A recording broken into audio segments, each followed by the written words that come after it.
नमस्कार मित्रों, राम राम। कैसे हैं आप सब? आशा है कुशल मंगल होंगे। आप सभी को आज वैशाख मास के कृष्ण पक्ष की संकष्टी चतुर्थी की हार्दिक शुभकामनाएं। चलिए श्री गणेश का नाम लेकर कथा का आरंभ करते हैं। वक्रतुंड महाकाय सूर्यकोटि समप्रभ निर्विघ्नं कुरु मे देव सर्वकार्येषु सर्वदा। एकदन्ताय विद्महे वक्रतुण्डाय धीमहि तन्नो दन्ती प्रचोदयात्। श्री गणेशाय नमः। पुरातन काल में माता पार्वती श्री गणेश से पूछती हैं कि हे श्री गणेश, वैशाख माह के कृष्ण पक्ष की आने वाली चतुर्थी का नाम क्या है? इसमें किस गणेश भगवान की पूजा की जाती है और इसकी कथा क्या है? तब श्री गणेश कहते हैं, यही वर्णन द्वापर युग में श्री कृष्ण युधिष्ठिर जी को बता रहे होते हैं। मैं आपको वही वर्णन कहता हूँ। इस संकष्टी चतुर्थी को गणेश जी के वक्रतुंड स्वरूप की पूजा की जाती है और इसकी कथा का आरंभ ऐसे होता है। एक समय पे रंती देव नामक एक बड़े ही शूरवीर, पराक्रमी, धर्मपरायण राजा थे। बहुत ही कुशल राजा थे। इन राजा की मित्रता इंद्र, कुबेर, यम इनसे थी, इसलिए इनके कोई भी शत्रु इनके सामने टिक नहीं पाते थे। ये अपने शत्रुओं का संहार बड़े ही सहजता से करते थे।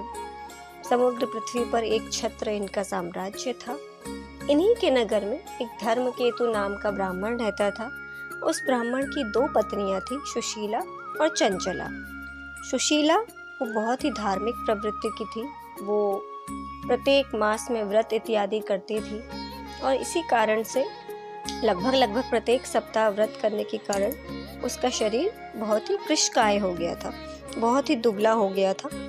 और चंचला कोई भी व्रत इत्यादि कुछ नहीं करती थी। कुछ समय के पश्चात दोनों को गर्भ धारण होता है और सुशीला ने एक बहुत ही कृशकाय पुत्री को जन्म दिया और चंचला ने एक हृष्ट-पुष्ट पुत्र को जन्म दिया। अब चंचला उसे व्यंग्य करते हुए कहती है कि देख सुशीला, मैंने तो कोई भी व्रत इत्यादि कुछ भी नहीं किया और तब भी मेरा जो पुत्र है वो इतना हृष्ट पुष्ट है और मुझे पुत्र हुआ है, और तुमने तो इतने व्रत इत्यादि किए हैं, इसके पश्चात भी तुम कितनी दुबली हो और तुम्हारी पुत्री भी कितनी दुबली पतली सी कृशकाय हुई है। अब सुशीला को ये थोड़ा सा बुरा लगता है पर वो कहती कुछ नहीं है। उसके पश्चात संकष्टी चतुर्थी जब आती है, वो व्रत करती है। व्रत में प्रभु की आराधना करती है। व्रत के प्रभाव से गणेश जी रात में उसके स्वप्न में आते हैं और उसे वरदान देते हैं कि तुम्हारी पुत्री के मुख से प्रत्येक दिवस मोती, मूंगा इत्यादि प्रवाहित होंगे और इसके पश्चात तुम्हें एक वेद वेदांग पारंगत पुत्र की भी प्राप्ति होगी, जो बहुत ही ज्ञानी होगा, वेद पाठी होगा। अब इसके पश्चात कुछ समय के पश्चात सुशीला को पुनः गर्भ धारण होता है और उसके पुत्र के जन्म लेते ही थोड़े समय के पश्चात धर्मकेतु की मृत्यु हो जाती है। धर्मकेतु देहांत हो जाता है उसका। अब धर्मकेतु के देहांत के पश्चात चंचला क्या करती है, घर का सारा धन लेकर के कहीं और अपने पुत्र को लेकर रहने चली जाती है। सुशीला के ऊपर प्रभु की कृपा थी, वो पति के घर में ही रहती है और क्योंकि उसकी पुत्री के मुख से रोज ही मोती, मूंगा इत्यादि प्रवाहित होते थे तो उसको धन की कमी नहीं हुई। कुछ समय में ही उसके पास आवश्यकता से अधिक धन आ गया। अब ये सब देखकर चंचला को बड़ी ईर्ष्या होती है।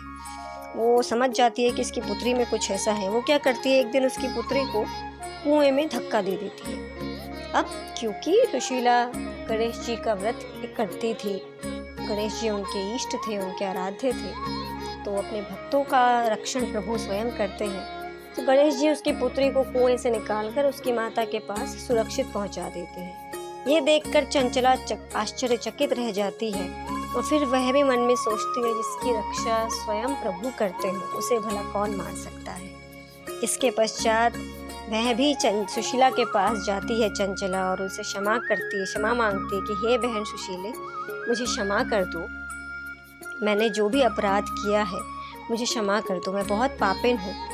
इसके पश्चात दोनों ही भगवान श्री गणेश का संकष्टी चतुर्थी व्रत इत्यादि प्रत्येक मास करने लगती हैं। प्रभु की कृपा से उन दोनों के मध्य परस्पर आपसी प्रेम में वृद्धि होती रहती है। वह दोनों एक साथ बड़े ही प्रेम से रहने लगती हैं।